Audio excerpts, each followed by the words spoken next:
later in the book, God's putting Job in his place, and God says, hey Job, can you bind the beautiful Pleiades?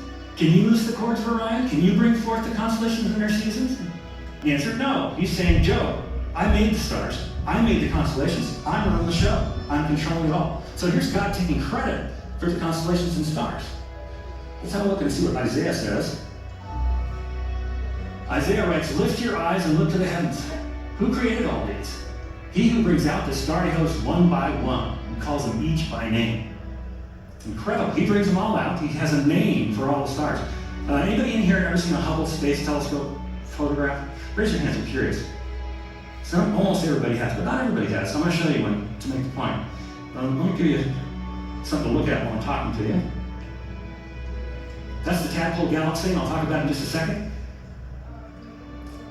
Hubble, if you don't know, is I call it a space telescope because it rides outside of Earth's atmosphere, so it doesn't have to look through our smog and haze and pollution and clouds, for that matter. It's out in the vacuum, so it sees very clearly into very deep space.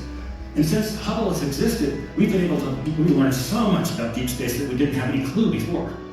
For example, we have learned that there are at least 100 billion galaxies the size of our own Milky Way. And each of those galaxies has at least 100 billion stars. See how small yet? This is the Tadpole Galaxy. And I'm showing it to you. I think this is pretty, but also because I want you to see all these little dots. If the room was darker, you'd see yet more. But all these little dots here, that you might mistake those for stars. Those are not stars, those are galaxies. Each one of those has at least 100 billion stars in it, just like our Milky Way. Now, does that make the universe huge from God's perspective? I don't think it necessarily does, because numbers can be very confusing, it can be misleading. My biologist friend of mine told me that I have 100 trillion cells in my body, not billion, trillion cells in my body. Does that make me huge?